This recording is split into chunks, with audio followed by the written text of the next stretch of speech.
Huwag kang magpakatulongges, huwag kang tumulad dyan sa mga amo mong labrador. Pare-parehas kayong mga tulongges.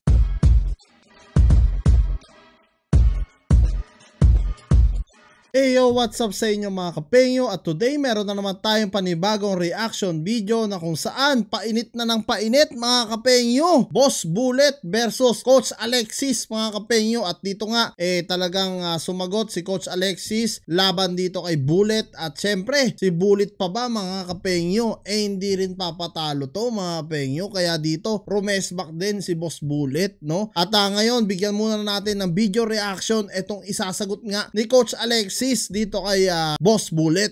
Bullet. Okay, so real talk tayo mga kabakal. Real talk tayo. Unang-una, hindi ko kilala si Bullet. Ngayon ko lang siya nakita. Okay, hindi ko siya kilala personally. Pangalawa, hindi ko siya kilala. Para sagutin ko lang hindi ko siya kilala. And wala naman akong reason para labanan siya. Real talk lang tayo mga kabakal. Hindi ko siya kilala. Wala akong atraso sa kanya. Wala siyang atraso sa akin. So anong rason ko para labanan ko si Bullet? Pangalawa, anong magigain ko pag nilabanan ko si Bullet? Ako ba ay bibigyan ng talent fee ni Makagago? Ako ba ay kikita ng pera? Wala. Sakit ng katawan ang aabutin ko. Kasi wala akong atraso sa kanya. Wala siyang atraso sa akin. Hindi ko rin siya kilala. So ang mangyari ito, hamunan lang ng ganito. For what? Anong magigain ko? I-base nyo yung subscriber ko sa subscriber niya. Nakita ko yung subscriber niya, 30+. Hindi ko minamalit yun. Pero what will I gain? Unless na lang, kung sasabihin ni Makagago, coach ng bayan, labanan mo sa Battle of the YouTubers, Bullet, then why not? Unang-una, may magigain ako. Talent fee, and then viewers sa Battle of the YouTubers. Pero kasi kung kayo ay talagang nasa posisyon ng isang vlogger at kayo ay matalinong tao, isipin mo, ano ba ang magigain mo? Wala akong magigain mga kabakal. Unang-una, hindi ko siya kilala. Wala rin akong galit sa kanya. Wala rin naman, hindi ko alam kung bakit niya kinahamon. Wala akong magigain literally. Okay? So hindi naman tayo barumbado. Hindi tayo tao na gusto lang makipagsuntukan. Hindi ako para kasi kung gusto ko ng away, lalabas na lang ako. Maghahamon ako ng away sa labas. Hindi kasi yung ginagawa ko, katulad ng paghamon ko kay Ken Jan, may reason yun. May reason yun kasi tinira niya si Rendon, which is kaibigan ko si Rendon. Yung mga may hinaang pag-iisip na takot ako kay Bullet, unang-una hindi ako takot sa mga taong may atraso sa akin. Kahit naman siguro kayo hindi kayo takot sa mga taong may atraso. Hindi ko siya kilala. Wala akong atraso sa kanya, wala siyang atraso sa akin. So for what? Like I said, kung lalabanan ko siya, kung sasabihin, kung sasabihin ni Makagago na maglalaban kami sa Battle YouTubers, go! 100% lalabanan ko siya. Pero for the sake of gusto niyang magkaroon ng views, gagamitin niya ako? No, real talk mga tol. Wala akong magigain sa kanya. Siya may magigain sa akin. Doon sa mga nagko-comment na maliit ang pag-iisip at gusto lang ng away barumbado, so mag-isip muna kayo at alam yon, minsan for the sake of entertainment, diba? Yun lang. So ayun nga mga kapengyo, no, malinaw na malinaw dito ang pagsagot nga ni Coach Alexis laban dito kay Coach Bullet. At sinasabi nga dito ni Coach Alexis na waiting siya kung talagang ibibigay ni Makagago to para sa kanila, why not? Lalabanan niya itong si Coach Bullet. Kung hindi naman ibigay ni Makagago for street fight lang or naghahamon lang itong si Bullet, wala daw siyang mapapala nga dito kay Boss Bullet, no? So dito mga kapengyo, panoorin naman natin ang rest back ni Boss Bullet dito kay Coach Alexis. Lilinawin ko lang. Kasi may nag-send sa akin ng link. Nagsalita raw tong Coach Alexis regarding dun sa huling vlog ko. Hinahamon ko daw siya. Wala naman daw siyang dahilan para daw labanan ako. Pinanood mo ba yung video? Isa kaya talagang tulongges kagaya nitong mga amo mong labrador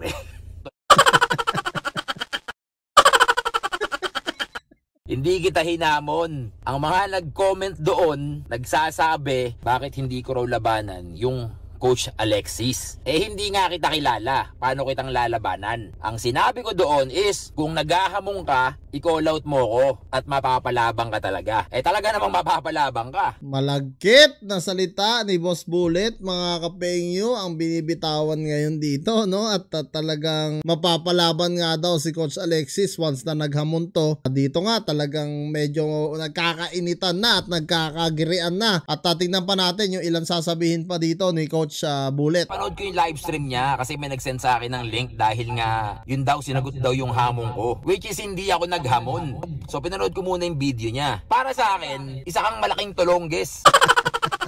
Sobrang straight to the point, mga kapengyo, no? Yung mga salita ni Boss Bullet talagang tumatagos talaga sa dibdib, mga kapengyo. At dito nga, antayin natin yung ilang isasagot din ni Coach Alexis dito, mga kapengyo, no? Kasi yung kaninang napanood nyo, sinagot lang niya yung unang video ni Coach Bullet. Tapos noon sumagot si Coach Alexis. Tapos ngayon sumagot si Coach Bullet. Aantayin din natin ang rebat dito ni Coach Alexis, no, mga kapengyo, sa mga pinagsasabi ngayon ni Coach Bullet dito sa kanyang YouTube channel. Release ka agad ng ganong comment. Sino ba ako para labanan mo? Nakesyo wala kang atraso sa akin at wala naman akong atraso sa'yo. Natural, hindi naman tayo magkakilala eh. Paano tayo magkakaroon ng atraso sa isa't isa? Bugok.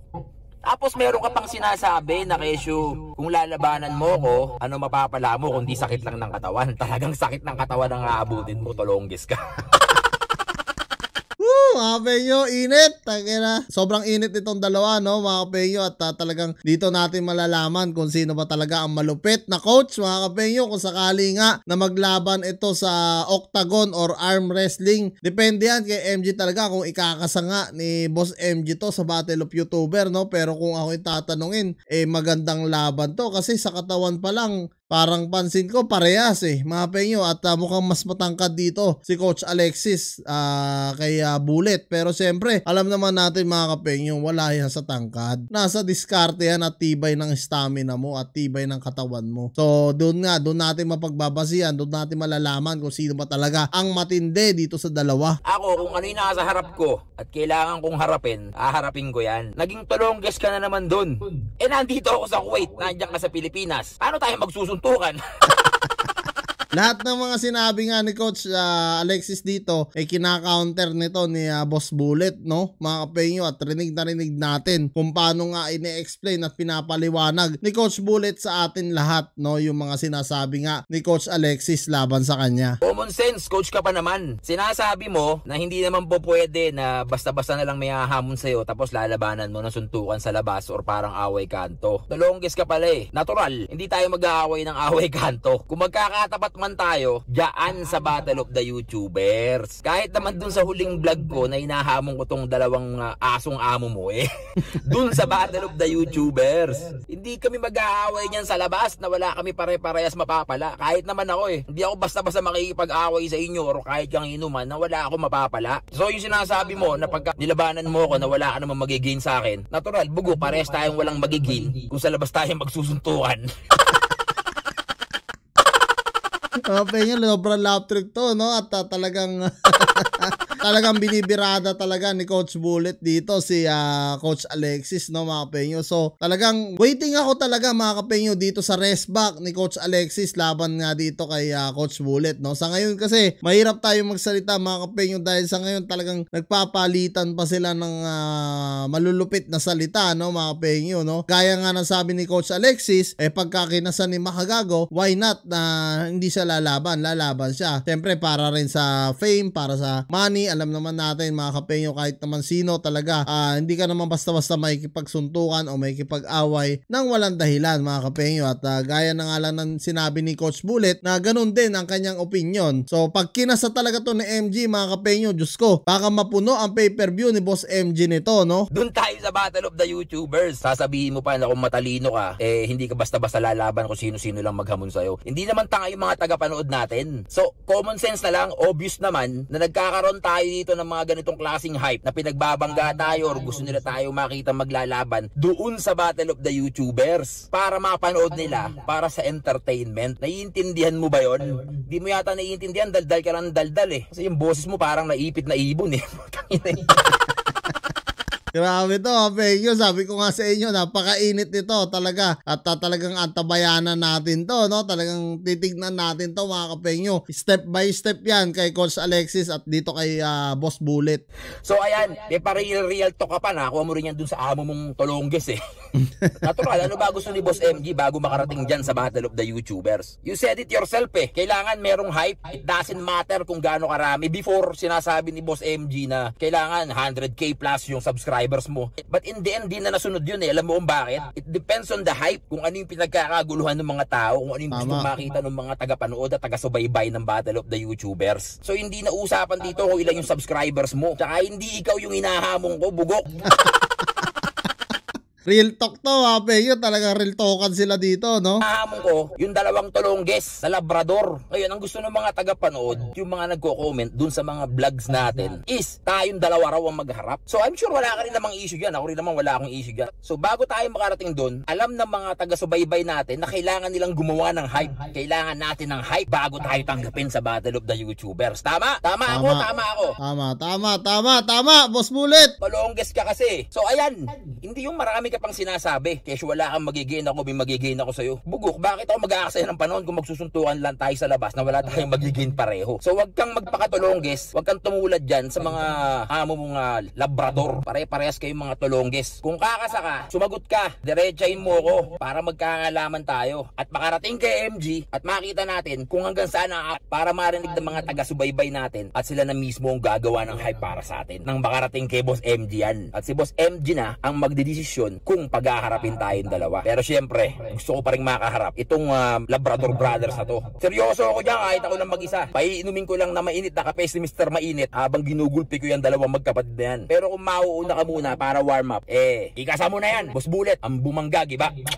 Grabe yun, mga Kapengyo. Grabe yun. Para warm up daw si Coach Alexis. Anong masasabi nyo doon, mga Kapengyo? I-comment nyo yan down below. Grabe, napakainit ng hype nito, mga Kapengyo. At nagkakasagutan na nga itong dalawa. At talagang makikita natin yung gitgitan nilang dalawa, no? At kikita rin natin kay Coach Alexis na talagang rumiribat siya at nagsasalita nga din siya dito sa mga sinasabi ni Coach Bullet. At parehas coach to, no, mga Kapengyo? Parehas gym instructor to. At parehas din may experience to. So talagang napakagandang pagbanggain. Kaya nga sinasabi nga dito ni Bullet, mga Kapengyo, aantayin natin yung hype ninyo. Kung gusto nyo yung laban na to, mga Kapengyo, i-comment down below nyo na ng hashtag BossMG. Ikasamo na. Yan, mga Kapengyo, para makita natin kung sino ba talaga ang matigas na coach dito sa dalawa. At syempre, sportsmanship pa rin ang kailangan mangibabaw dito, mga Kapengyo, no? Dahil alam naman natin, ang Battle of YouTuber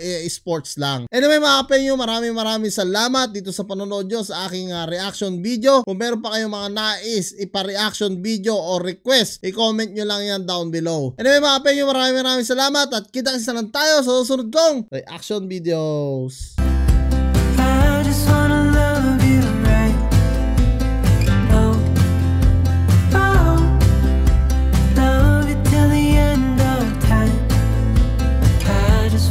Hold you for forever.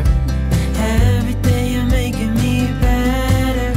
'Cause a love like this is rare, and I wanna take you there.